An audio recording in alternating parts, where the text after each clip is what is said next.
بسم اللہ الرحمن الرحیم۔ ناظرین، آج کا پہلا ویلاگ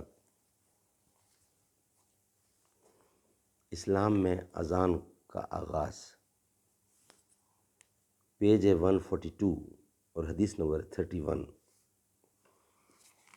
قال النبی صلی اللہ علیہ وسلم خیرکم من تعلم القرآن وعلمہ۔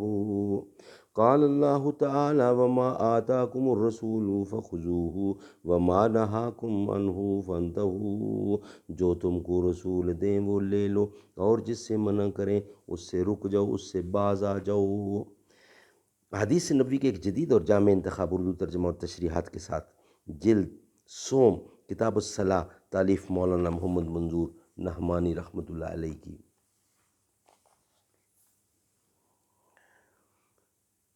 یہ علم، یہ حکمت، یہ تدبر، یہ حکومت، کیا کم ہے فرنگی معدنیات کی فتوحات۔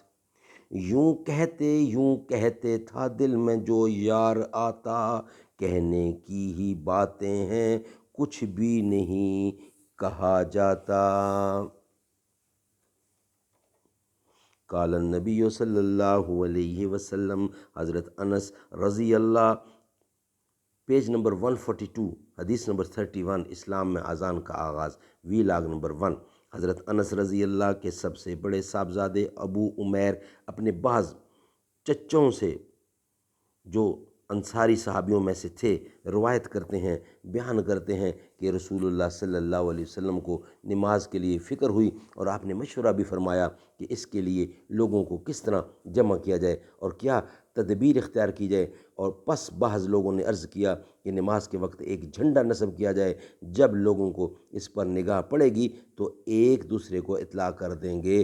رسول اللہ کو یہ رائے پسند نہ آئی۔ راوی کا بیان ہے کہ اس سلسلے میں آپ کے سامنے یہودیوں کے بھوپوں کا بھی ذکر کیا گیا۔ آپ نے فرمایا وہ تو یہودیوں کی چیز اور ان کا طریقہ ہے، اور اس کو بھی آپ نے پسند نہیں کیا۔ پھر ناقوس کا ذکر کیا گیا۔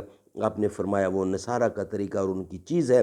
الغرض اس مجلس میں کوئی بات طے نہیں ہو سکی۔ اس معاملے میں رسول اللہ کی غیر معمولی فکر مندی کو دیکھ کر آپ کے ایک انصاری صحابی عبداللہ بن زید بن عبد الربہ بھی بہت فکر مند ہوئے، اور اسی فکر مندی کی حالت میں حضور کی مجلس سے واپس آ کر پڑ گئے۔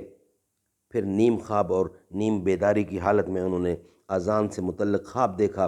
اس خواب کی پوری تفصیل آگے آنے والی حدیث سے معلوم ہو جائے گی۔ وہ صبح سویرے حضور کی خدمت میں حاضر ہوئے اور عرض کیا، یا رسول اللہ، رات جب کہ میری حالت یہ تھی کہ نیم خفتہ اور نیم بیدار تھا، نہ پوری طرح بیدار تھا اور نہ سویا ہوا تھا، میرے پاس کوئی آنے والا آیا اور اس نے مجھے اذان کہہ کر کہا، یعنی اذان کہہ کر دکھائی، یعنی سنا کر پڑھ کر دکھائی، اور پھر انہوں نے خواب کی پوری تفصیل سنائی۔ حضور نے فرمایا، بلال اٹھو اور یہ عبداللہ بن زید جو تم سے کہیں، جو بتائیں وہی کرو، یعنی ان کی تلقین کے مطابق اذان دو۔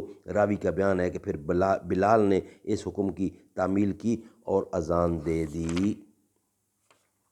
ناظرین، اس کا بقیہ حصہ انشاءاللہ اگلی ویلاگ میں پیش کریں گے۔ فائدہ ابو داؤد کی اس روایت میں یہ بھی مذکور ہے کہ عبداللہ بن زید کے حضور کی خدمت میں حاضر ہو کر اپنا خواب بیان کرنے سے پہلے ہی حضرت عمر نے بھی ایسا ہی خواب دیکھا تھا۔ یہ انشاءاللہ ویلاگ نمبر 2 کا حصہ بنائیں گے۔ ویلاگ 1 ہمارا کمپلیٹ ہوا۔